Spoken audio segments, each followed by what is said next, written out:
Saloufo ne dirait pas le contraire. Hein. Voyager en Europe, la seule alternative de réussite, il a tellement d'anecdotes sur son voyage en France, le premier voyage, ça résonnait quiconque. Chacun a son premier jour à Paris. Chacun a son premier jour à Paris, un gaou à Paris. Et oui, et il nous raconte tellement de choses. Et oui, beaucoup d'Africains, beaucoup de nos frères béninois pensent qu'il faut forcément voyager. Il faut sortir du Bénin pour réussir. La réussite est ailleurs. Ici, on ne peut jamais réussir. Beaucoup pensent comme ça et continuent de penser comme ça. Je ne sais pas, vous qui êtes à la maison, qu'est-ce que vous pensez de cette façon, de cette pensée qui devient quand même une pensée populaire? Qu'est-ce que vous en pensez? Si ce n'était pas le cas, pourquoi les gens allaient donc sacrifier tout vendre et pour pouvoir monter sur une barque de fortune, pour pouvoir voyager, immigrer dans un pays sans papier et puis vous savez tout ce qui suit après. Certains sont arrivés à réussir, d'autres non. Est-ce qu'on peut rester dans son pays et réussir ou bien c'est forcément en Europe où il y a la réussite? Vous allez nous le dire, Laurent Roland-Tonné, Ouma Adéandjou, on doit voyager en Europe. Oui, la seule alternative de réussite. Ouma Adéandjou. Avant tout propos, j'aimerais tout d'abord dire que dans la vie, chacun a son destin. Ah oui. Chacun a son chemin de Damas, comme on dit, chacun a sa voie dans la vie. On ne va pas dire à quelqu'un, non, ne voyage pas, ne fais pas sinon. Mais l'Eldorado que vous pensez que là-bas est là, c'est faux. L'herbe n'est pas forcément verte là-bas, c'est faux. Il n'y a pas un arbre sur qui pousse l'argent ou la réussite, je ne sais pas quoi, où on va et puis on réussit d'un coup. Non, c'est faux. C'est très faux. C'est vrai que peut-être ils sont arrivés à être des pays aujourd'hui plutôt nantis, où les conditions de vie sont plutôt, on va dire, agréables. Parlons plutôt des conditions de vie. Où les conditions de vie... chaque chose est à sa place, où les conditions de vie sont plutôt agréables. Et pour réussir, chez eux, l'ascenseur social est vraiment en marche. Chez nous, il faut être le fils quelquefois d'eux, ou bien le fils du cousin d'eux, de frère d'eux, avant quelquefois pour que l'ascenseur marche véritablement avec nous. C'est vrai, tous ces problèmes-là se posent. Mais malgré ça, je vous assure, il y a des gens qui quittent complètement du bas de l'échelle chez nous également et qui réussissent. Comment est-ce qu'ils ont fait? Ils n'ont pas deux têtes. Ça, c'est un premier argument que j'aimerais exposer à tous ceux qui pensent que c'est forcément ailleurs que se trouve la réussite, c'est forcément ailleurs que se trouve le bonheur. Non. Ça, c'est un premier argument. Deuxième argument, que j'espère va peut-être retentir dans la tête de chacun d'eux, c'est regarder un peu le drame qui se joue chaque jour en Méditerranée, dans le Sahara. Il y a certains maintenant qui vont passer par, comment on appelle, par l'Amérique latine pour aller aux États-Unis. C'est un drame énorme qui se joue là-bas aussi. Des gens meurent tous les jours là-bas. Amérique latine, oui. Des Béninois, des Nigérians, des gens vont passer par là-bas, des Africains. Bon, je ne vais pas dire Béninois, mais des Africains. Oui, il y a un circuit là-bas désormais. Et on passe par l'Amérique latine, par des pays où l'insécurité est énorme. Pour rejoindre les États-Unis. Vous voyez, tout cet argent-là, qu'est-ce qu'on en fait? Vous avez quelquefois l'argent qu'on prend pour, comment on appelle, pour faire ce voyage périlleux-là, quelquefois. Vous savez, cet argent-là peut vous servir à monter un commerce ici. Je ne vais même pas aller très loin, à payer juste un petit taxi et rouler. Et rentrer peut-être dans le système de, je ne sais pas moi, on ne va pas dire VTC, mais en tout cas, dans le système des taxis de luxe, se faire connaître des grands hôtels et tout. Et dès qu'il y a des gens qui viennent, vous pouvez donc utiliser votre voiture, les déposer, leur faire leurs courses et tout. Cet argent-là peut servir à ça. Mais on a été tellement omnubilés par le fait que l'herbe est verte ailleurs, par le fait que c'est ailleurs le bonheur, par le fait que l'Eldorado, c'est la France, c'est la Belgique, c'est la Suisse, c'est voilà, tous ces pays européens. Il faut avoir un visa Schengen pour réussir. Non, c'est faux. C'est faux, archi faux. Non, c'est archi faux. C'est archi faux. Beaucoup de Béninois sont ici. C'est quand ils ont peut-être sont devenus grands, quand ils disent grands, c'est-à-dire quand ils ont réussi finalement, qu'ils se sont dit, ah mais écoute, moi aussi je vais aller passer du bon temps dans la neige en France. Voilà. Et là, c'est leur agent qu'ils utilisent pour y aller. Voilà. Et c'est Monsieur Philippe Akalogun est d'accord avec vous, Ouma Adéandjou. Oui, voilà la situation. Hein. Un Gao à Paris. Non, je crois qu'il faut relativiser. Quand je suis Ouma, j'ai quand même le sentiment de voir un jeune assez optimiste qui pense que tout est rose. Quand vous dites que vous êtes optimiste. Et qui, non, je dis que je suis content de dire que... quand vous me dites que je suis optimiste, je suis d'accord. Pour qui peut-être certainement tout marche comme sur des roulettes dans notre pays. Sur Non, les là par contre, non. Donc, pour vous dire quoi? Je veux dire par là que c'est vrai qu'il ne sert à rien d'aller en aventure pour être en aventure. Moi, j'aurais aimé qu'on reformule, peut-être vous dire, voyager, aller en aventure, la seule alternative de réussite. J'aurais aimé peut-être qu'on dise ça. Pourquoi? Parce qu'il y a des Béninois. Vous pouvez alors prendre ce temps-là. Parce qu'il y a des Béninois. Sinon, et ceux qui voyagent normalement. Et je parle de l'exemple. Ceux qui voyagent normalement, eux aussi voyagent pour aller se chercher. Oui. Ils se disent qu'il n'y a plus rien ici. Voilà. Donc, j'en viens pour dire quoi? Je parle de celui qui est en face de moi et de moi. D'accord? C'est-à-dire quoi? Ses parents, à un moment donné, ont quitté le Bénin. Je savais. Moi, mes parents aussi. Attendez, moi, mes parents, à un moment donné, ont quitté le Bénin. Je l'ai dit haut et fort. Je suis fils de boulanger. Mon père était boulanger à Porto-Novo et à Cotonou. Mais au Gabon, ce qu'il a gagné dans la boulangerie, s'il était au Bénin, j'ai un oncle, même père à mon père, qui était boulanger, il n'a pas gagné même le dixième de ce que mon père a gagné au Gabon. Pourquoi? Parce que les conditions, parfois, ici, chez nous, n'encouragent pas. Qu'on ne se voile pas la face, qu'on ne se leurre pas. Il y a un travail à faire dans nos pays.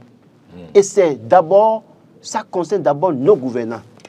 Aussi longtemps qu'ils ne prendront pas conscience qu'il faut revoir les politiques de développement, les jeunes iront en aventure pour se chercher. Je ne parle pas d'immigration clandestine. C'est des risques qu'il faut que les gens prennent. Ma mère... Laissons l'immigration clandestine. Parlons des réalités. De ceux qui veulent prendre visa pour aller. Écoutez, cher Omar. Des entreprises sont installées dans ce pays, de grandes entreprises, qui ont exonération sur 10 ans, 13 ans. Quel jeune Béninois qui a une entreprise a pu avoir exonération de 10 ans ou de 5 ans, vous avez entendu une fois? Vous en savez? Vous en connaissez? Dans ces conditions, quel jeune va prendre ce risque? Parce que les jeunes créent d'entreprise du jour au lendemain. Il y a une exonération au moins d'un an, je crois. Non, mais quand je dis 10 ans, 13 ans pour certaines entreprises. Et par contre, et quand des jeunes qui s'essayent à transformer les produits locaux, à faire de l'effort dans leur pays, n'ont pas d'exonération. Il y a des efforts sur le plan fiscal qu'on fait pour ces jeunes-là aussi. Renseignez-vous. Non, mais je dis ce dont je parle. Je suis dans un cadre bien clair. Allez voir certaines entreprises récemment installées au Bénin pour voir les exonérations sur combien d'années. Comparé. Un an, sans taxe, rien. Je ne parle pas des jeunes, je parle des grandes entreprises tout récemment installées au Bénin. Je vous dis. Mais les nouvelles entreprises, c'est ça. C'est pas un an, hein. Allez-vous bien chercher. Au Bénin? Ah, ben attention. Pour vous dire quoi? Pour vous dire que des jeunes ont envie de rester dans leur pays en Afrique. Pas qu'au Bénin, au Togo, en Côte d'Ivoire, pour créer de la richesse, pour créer des entreprises. Mais le problème fondamental qui se pose, quel est l'accompagnement? Quel est le soutien? Quel est l'appui? Et puis, parfois, c'est les mêmes gouvernants que vous voyez qui pensent que c'est ceux qui sont en Europe, qui sont intelligents, qui sont les mieux nantis, les compétents. Et pour cette raison, certains jeunes ont envie peut-être d'aller se faire former là-bas pour aller acquérir l'expérience là-bas pour venir. Je suis d'accord, allons-y. Vous amenez un jeune qui a le même diplôme que vous, devant certaines autorités au Bénin ici, ils vont prendre le jeune qui a quitté l'Europe et vous laisser. Malheureusement. Et pourtant, vous êtes intelligent. Pourtant, vous êtes incompétent mieux que cette personne. Je ne vais pas rappeler les dernières expériences que nous avons connues. Pour vous dire quoi? Pour vous dire que moi, je ne suis pas pour... Il faut aller en Europe à tout prix. Mais j'estime que si vous avez votre chance là-bas, allez saisir la chance. Plutôt que de dire que vous êtes ici, pas patriotisme ou je ne sais quoi. Parce que ce patriotisme-là, c'est un patriotisme, d'accord, sincère, volontaire. Mais malheureusement, il n'y a pas l'accompagnement, il n'y a pas l'appui.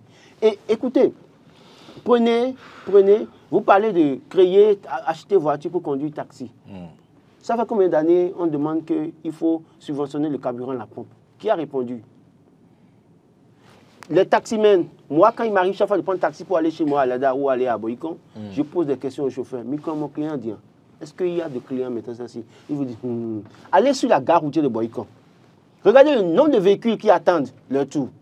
Allez à la gare, sur la gare routière de Kota. Le nombre de véhicules qui attendent leur tour. Vous voulez prendre votre argent pour aller acheter une voiture.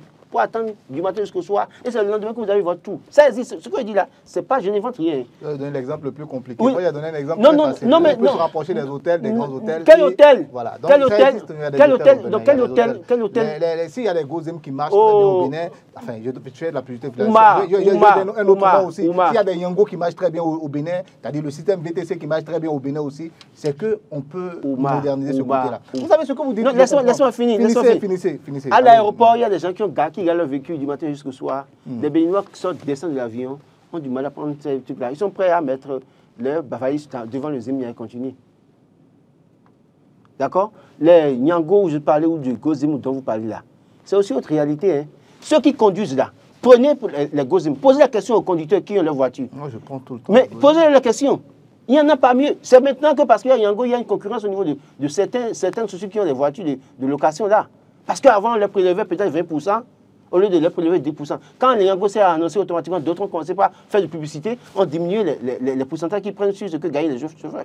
Il y a des réalités qui font que les gens ne sont pas encouragés et parfois, ils sont obligés de se chercher ailleurs. Je n'encourage pas ça, j'insiste là-dessus. Mais je dis... Non, mais vos propos, ça encourage. Hein. C'est pour dire aux jeunes... Non, je ne dis pas... Non, c'est pour vous dire quoi. Ce que je dis, c'est pour interpeller les gouvernants. Pour dire que si... Parce que les bras valides... Écoutez, quand vous déposez un dossier pour aller avoir le visa, vous pensez que les gars sont cons là-bas. C'est le meilleur, ils prennent. Quand vous voulez, par exemple, déposer des dossiers pour avoir une bourse pour aller étudier, par exemple, là, si vous n'avez pas une bonne moyenne, ils ne vous prennent pas. Le plus souvent, les universités ne vous prennent pas. Que ce soit en Amérique ou en Europe, ils ne vous prennent pas. Parce qu'ils veulent les intelligents, les brillants. Pendant ce temps-là, quel écosystème nous créons pour les brillants, pour que ceux-là, après leur formation, puissent se développer et créer quelque chose dans leur pays? Ça n'existe pratiquement pas à bien des niveaux. Et c'est ça qui encourage. Je continue de dire, il ne sert à rien d'aller en aventure pour aller en aventure. Mais dès lors que vous avez une chance, que vous avez une garantie de réussir, écoutez, prenez le risque et allez-y. Pas en immigration clandestine, j'insiste là-dessus. Mais si vous pouvez avoir un visa régulièrement, avoir les conditions bien réunies pour aller vous chercher et revenir investir. Regardez le nombre de jeunes qui sont là-bas, qui viennent investir chez eux ici, qui construisent maisons, qui créent des entreprises ici. Il y en a plein que j'en connais. Je pense que c'est mieux parfois que de dire, se résigner pour dire oui, je suis patriote. Il y a d'autres qui préfèrent carrément épouser des femmes là-bas en Suisse. Non, il y en a qui ne veulent pas rentrer. Ils sont bien payés. Oui. J'ai un ami qui m'a dit qu'il gagne 10 millions si on convertit son salaire ici. Il gagne 10 millions. C'est possible. Oui. Moi, ce que je veux dire, c'est quoi? C'est que vous pensez que le nombre d'années que j'ai fait dans la presse, dans les médias, si j'étais là-bas, je serais encore avec une boîte d'allumettes?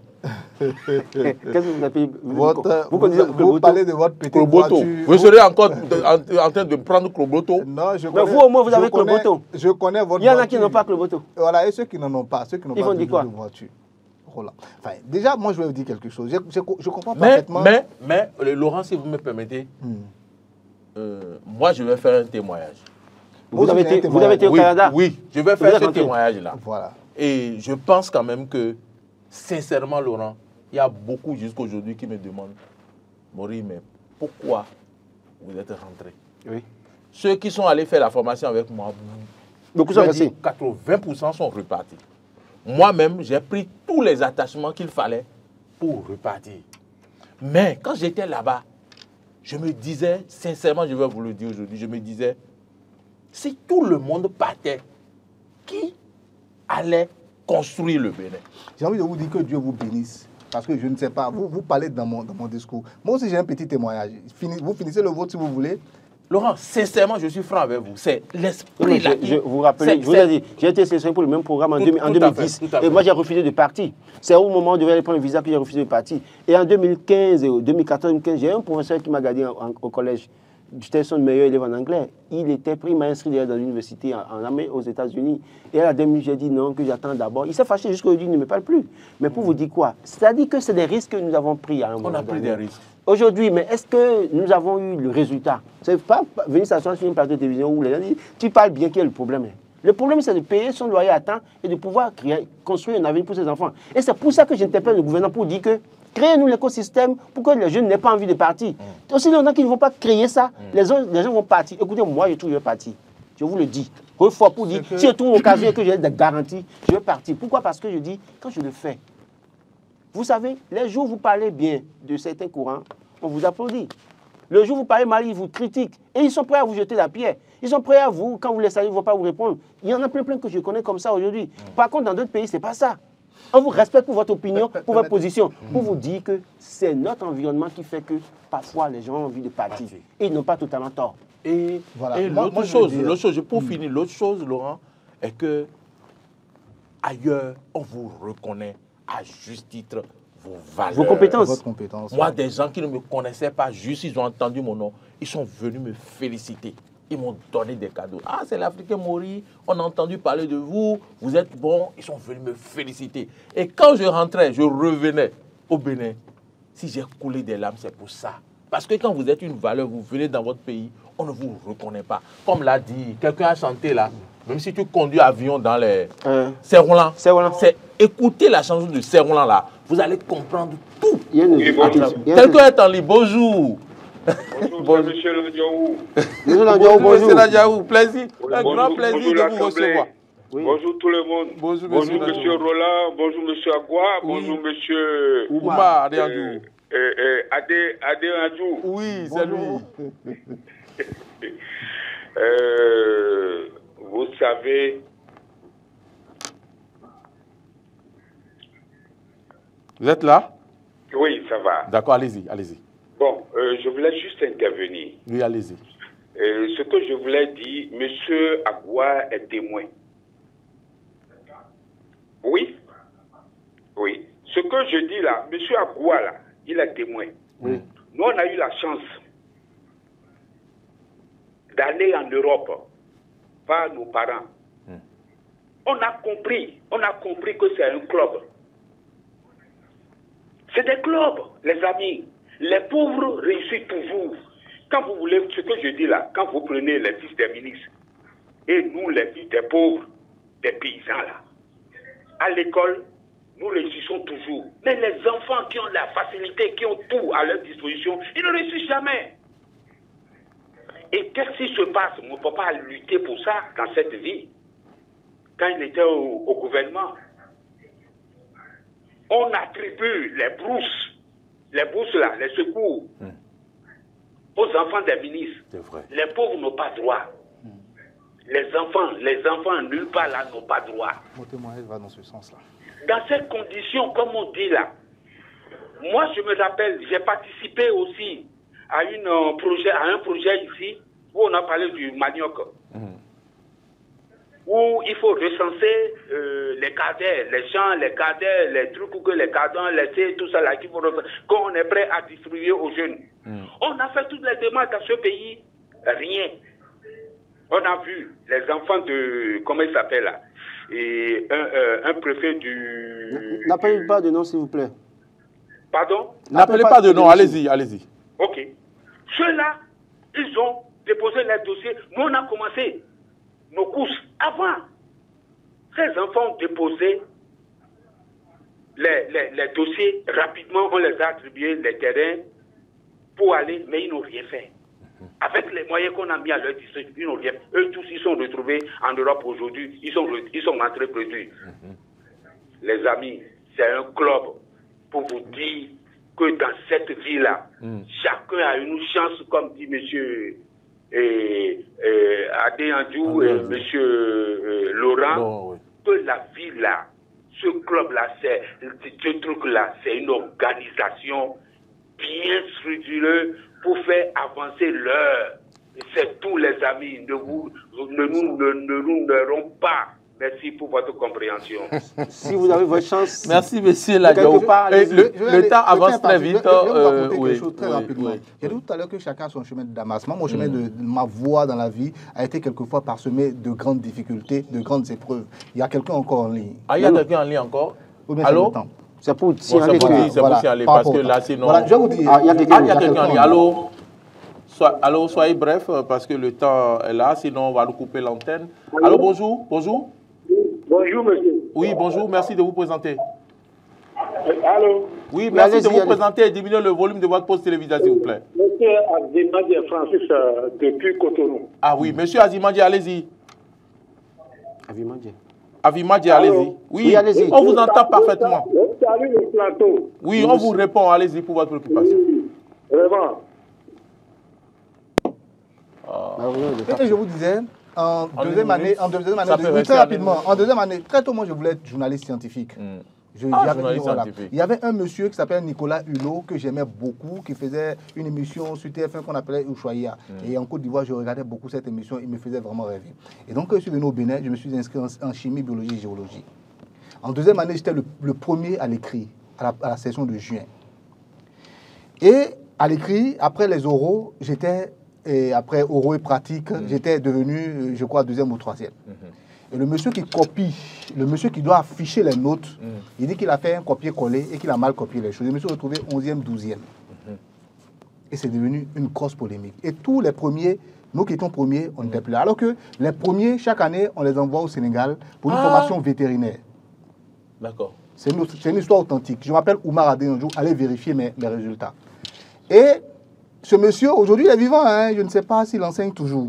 Et ce problème-là, on a dû se lever. Étant donné qu'on connaît nos compétences, on sait ce qu'on a écrit sur nos feuilles, on a fait des réclamations. On nous a même fait de l'intimidation pour dire non, si vous réclamez que ce n'est pas juste, on va vous faire redoubler. Tout ça. On a réclamé. Et finalement, cette histoire, on a fini ça, je crois, dans le bureau du recteur, des trucs comme ça. On nous a donné des bourses. On nous a dit finalement d'aller nous inscrire où on veut. C'est comme ça que moi, j'ai choisi l'option biochimie et biologie moléculaire. Très bien. Vous voyez un peu. Donc, concernant les petites choses qui se passent dans le pays, c'est réel, c'est vrai. Mais les autorités font aussi beaucoup d'efforts. Moi, je vais vous raconter encore une petite anecdote. Non, oui, je travaille. Sinon, on va nous racher. Voilà. On va nous arracher l'antenne. Donc, vous voyez, pas faire la conclusion. Roland, permettez, comme Maurice l'a dit, si nous ne touchons pas, qui va rester? Moi, c'est ça, mon problème. Maintenant, on aurait pu partir aussi. Maintenant, le problème, moi, il y a eu des bourses pour le Canada. Maintenant, est-ce qu'on regrette d'être resté ou pas le vendredi? Moi, personnellement, on va dire ça. En tout cas, moi aussi, je ne regrette pas. Si tu ne demandes pas qui va rester là. Voilà, qui va construire le pays. Mais la minorité, nous ce que nous faisons là, nous participons également à la construction. Si on doit sortir, ça peut me permettre de construire une petite maison pour mes enfants et ils ne vont pas rester à la belle étoile quand ils vont mourir. Je préfère partir que de rester là, que la minorité s'enregistre tout le temps et que le peuple souffre. Chacun son chemin de Damas, chacun si chacun trouve l'occasion, merci Laurent, merci Oumar, merci à toute l'équipe de production et d'organisation. Matin, quand il était à la diffusion, Maurice Adanro, docteur Maurice était à la réalisation, avec donc au son Emmanuel qui s'est débattu tout le temps pour que vous puissiez nous entendre chez vous. Merci à Modeste Moundé. Les réactions sur les plateformes, vraiment, je me suis laissé emporter, je n'ai pas pu lire toutes les réactions, mais j'ai lu les réactions ce matin. Certains disaient que ça dépend, d'autres disaient bon, que forcément le bonheur n'est pas ailleurs.